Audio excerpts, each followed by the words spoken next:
I've got 11 o'clock. I don't have a quorum as yet. Do I have a quorum? Oh, okay, now we do. All right. Good morning, everybody. Welcome to General Fund. I know everyone's excited, so we'll get started. Clerk, call the roll. Senator Albritton? Here. Senator Chambliss? Here. Senator Coleman? Here. Senator Coleman-Madison? Here. Senator Elliott? Here. Senator Gavan? Senator Jones? Here. Senator Kelly? Here. Senator Livingston? Here.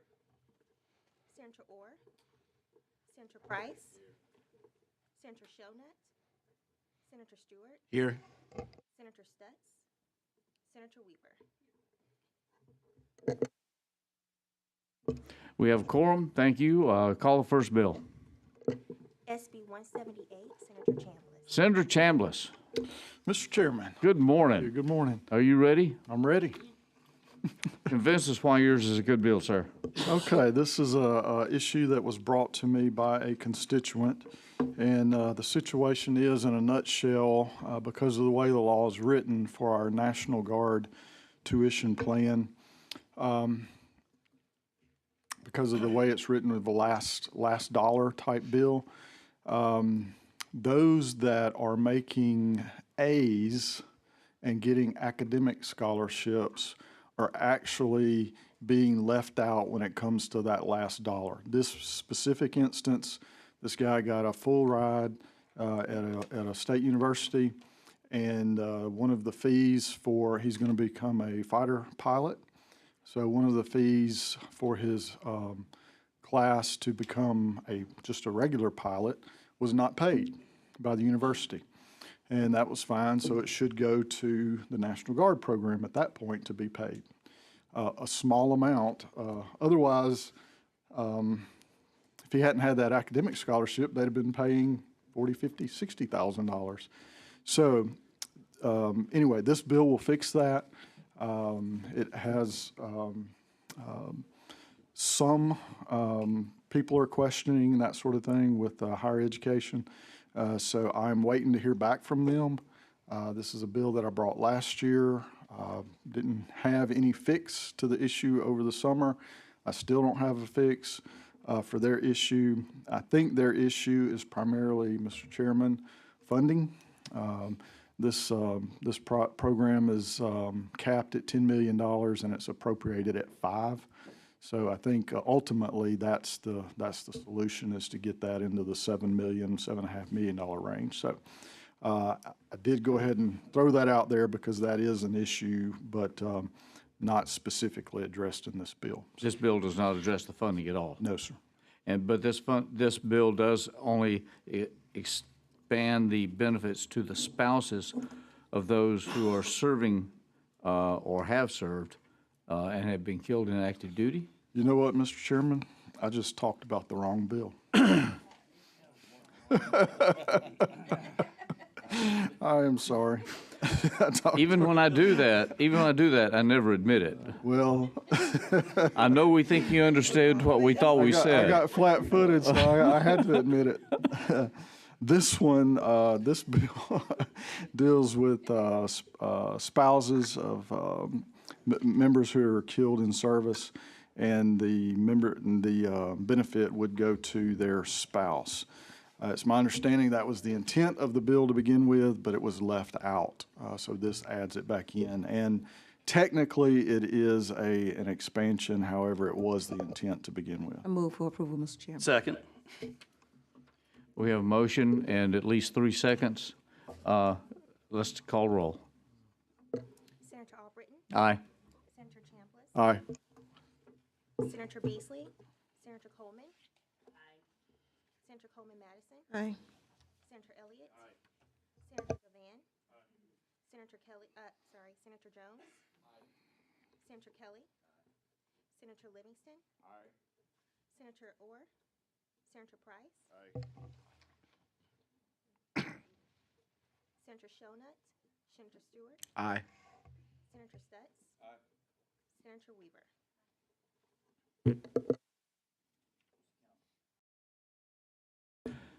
Bill's been given a favorable report, 13 ayes, no nays. Thank you, Mr. Chairman and Thank members you of the for your most committee, illustrious explanation. And I'm already garnering support for my other bill that's coming, so Yes, I noticed that. Thank you. thank you all. Call the next bill. SB 184, Senator Aubrey. Thank you. Do we have anybody from DOC here? There we are. Jeff, come on up in case we have questions. This particular bill is an extension of a bill that, or a law that's in place that we passed for ALEA, I think in 16 or sometime earlier, dealing with how they deal with monies for recruiting. It's not increasing any monies at all. This is simply giving them the authority to use particular monies for recruitment and such. Move favorable. Any objection to previous rule?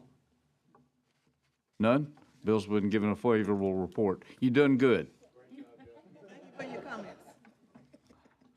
Call the second bill, or third bill, please. Senate Bill 189, Senator Aubrey. Thank you.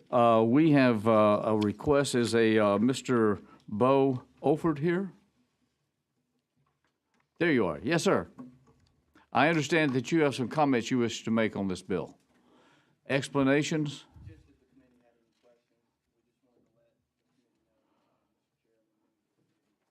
This is a bill that the agency working with the Nursing Home Association recognized during COVID was needed. It will allow the commissioner in very specific situations, the commissioner of Medicaid, to raise the ceiling rates. Right now, ceilings are statutorily set and they can only be changed if there was a material error. So in a situation like what we just dealt with COVID, the commissioner would be allowed to adjust the ceilings to allow for reimbursement of allowable. Senator Stutz. Yes, thank you, Mr. Chairman. So explain to me, what about COVID made it necessary to have a rate increase? But it's the situation that COVID presented. The nursing facilities are paid on a set per diem, and the per diem has ceilings that cannot be raised. So if the nursing facility in very specific situations like a public health emergency or a catastrophic event has to absorb what is normally allowable cost, but for the ceiling, it cannot go above it, that's the situation we're talking about here. So COVID caused the expenditures to exceed the ceiling, but because of the ceiling, the per diem could not be raised. Okay, so let me follow up then with one other question. So the Medicaid agency can set and adjust rates. It's not federally regulated. It is set in our administrative code and in the statute, the nursing home statute, how we set those rates. But once a ceiling has been established for the year, the agency can't go above that ceiling. Now, clarification, you say statute. State statute or federal statute? State statute. That's why we have this. Yes, sir, it's 4026B. I didn't mean to go ahead, Senator. Okay, thank you. I just wanted to make sure that could be done on the state level. Okay. Thank you. Yes, sir. We have who did the second? Okay, so, any discussion, any further discussion? Any objection to previous roll? No objection. All right. Bill's been given a favorable report. Thank you. Call the next bill. Senate Bill 192, Senator Aubrey. You know, being chairman sometimes has its advantages. Yeah, I'm learning from that young man.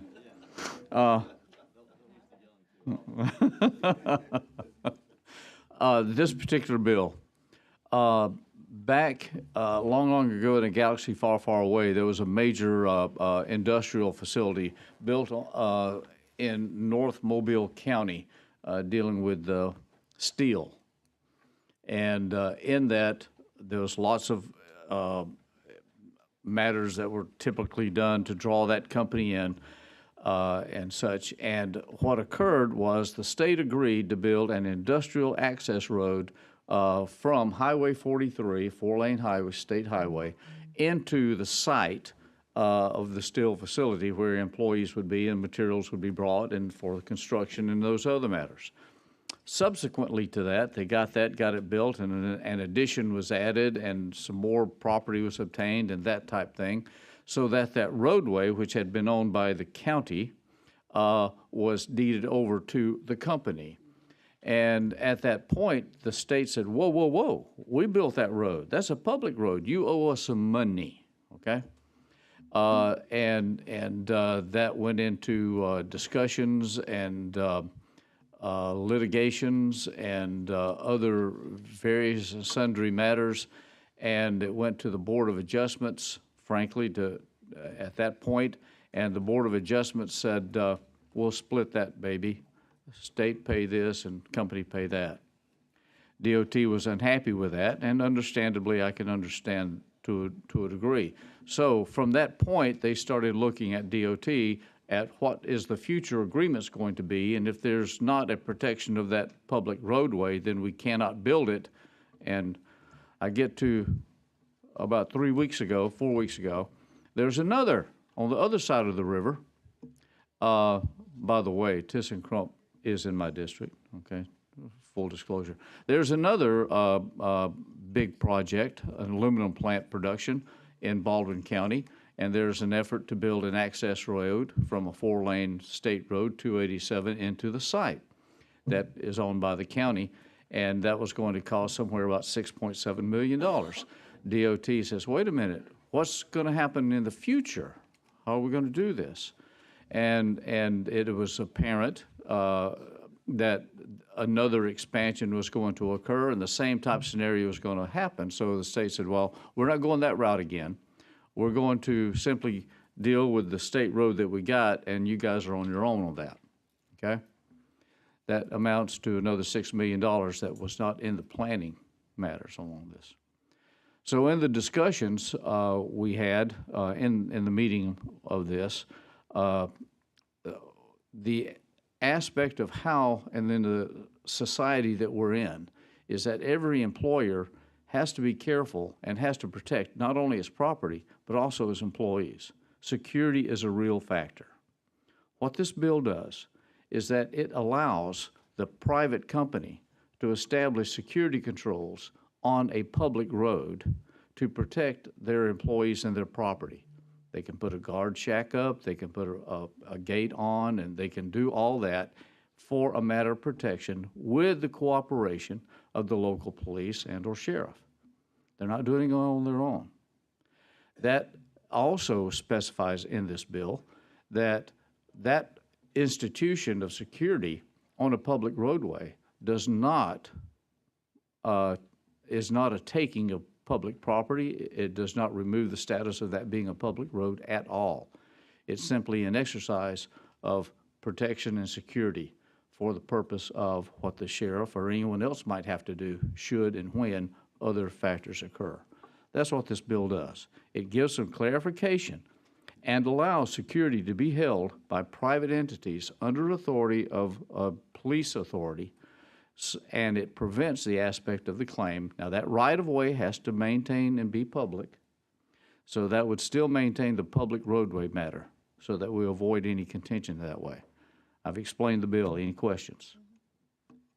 Senator Cohen Madison. Thank you. Mr. Chairman, okay, who maintains the ongoing maintenance? The road's going to need maintenance. It's a public road. It'll be maintained by public. Okay, is it fenced around the perimeter going? No, in normal circumstances, there is no fence blockage.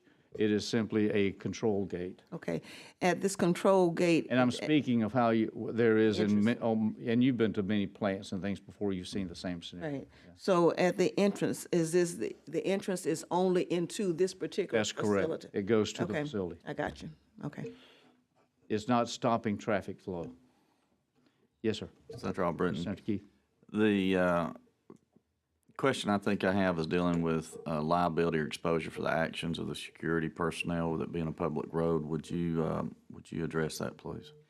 As far as the liability and such are concerned, the private company is in charge of the private matters that's there, okay? However, as far as the roadway, it remains a public roadway. So there would be kind of a shared aspect there, but that's why it has to be under the authority of the police jurisdiction.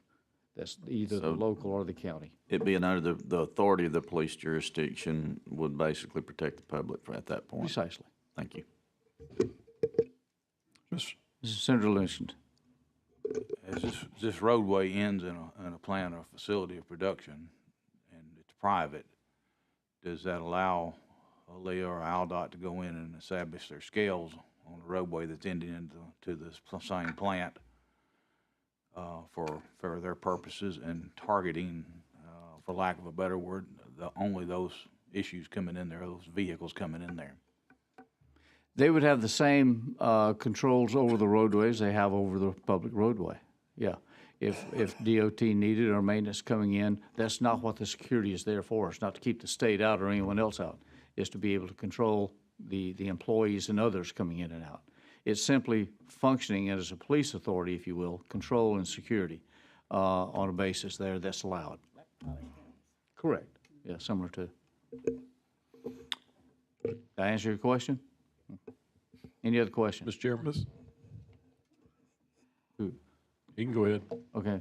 Senator Chambliss. Mr. Chairman, as you already know, my morning's been a little bit hectic, so I'm not sure that I'm prepared to ask about this. I do have some concerns about what this opens up in some other situations. So let me just ask you if I can just get with you between now and the floor. Certainly. And just make sure. Certainly. Okay, thank you. Of course. Senator Van? So, in my experience, these type situations it's not like Bubba needs to get through this road to get to his hunting camp or the back Correct. 40. Correct. It's really for one purpose, and we've made a decision as a state and a local body, or the various local bodies, that this is an industry we want in our community.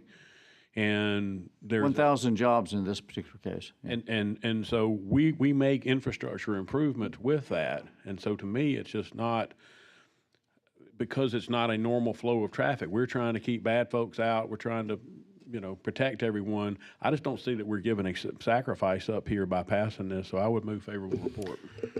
I'll second that, but I would like to talk a little bit more if I could, Mr. Chairman. Go ahead, Senator. Okay.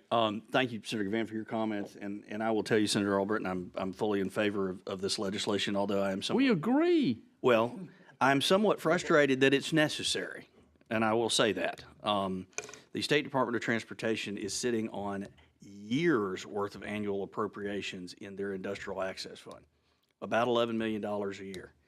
They don't give it all out. They're awfully, awfully stingy with it. And they find excuses to not fund projects that need to be funded. In this case, a $2.5 billion with a B, like the governor likes to say, dollar project. And this is currently on public land. There's no reason this couldn't be funded. And it is a shame in my mind that the legislature's got to take action like this. But I would agree that it is necessary to do so. The industrial access money, and y'all have heard me say this in joint transportation before, is there to provide access to industries that we as a state have decided to support. It is not there to sit in a piggy bank and accumulate.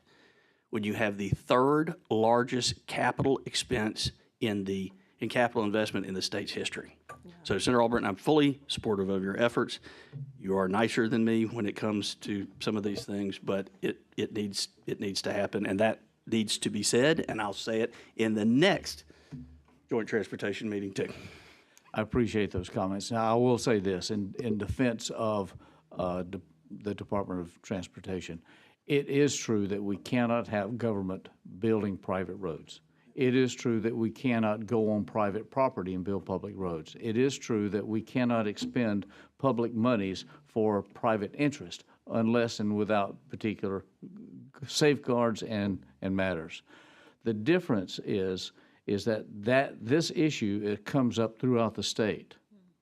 This matter will resolve the issue statewide, not just for Senate 22, but statewide, so that it still maintains its public road status. The controls would be under the authority of local government police, and it would give us security that the police and others can't give to the private entities very often. This would do a daily control, as they already have. But it provides a means so that those access funds can be legally used, and that's why I'm changing the statute, trying to. Senator Coleman, you have, no? Any other discussions? None? Any objection to previous roll? Include you? Oh, Senator Orr showed up. Excellent. Okay. With that, bill receives a favorable report. Thank you. Call the next bill. House Bill 66, Representative Laverne. Mr. Chairman, You don't look like Representative Laverne. maybe a little less hair. Senator Jones, yes, sir. Are you standing, are you carrying this bill? I am, yes, sir. All right, This you have is, the floor, sir. Thank you, Mr. Chairman. This is the exact same bill we passed out of this committee, I believe it was last week, if not, it was the week before that, on purchasing the credit. It's already passed out of the Senate. This is the House companion bill, so. Move, We have a motion and a second. Any objection to previous roll? No objection. Bill receives a favorable report. I love a non-contentious committee. Thank you. We stand adjourned.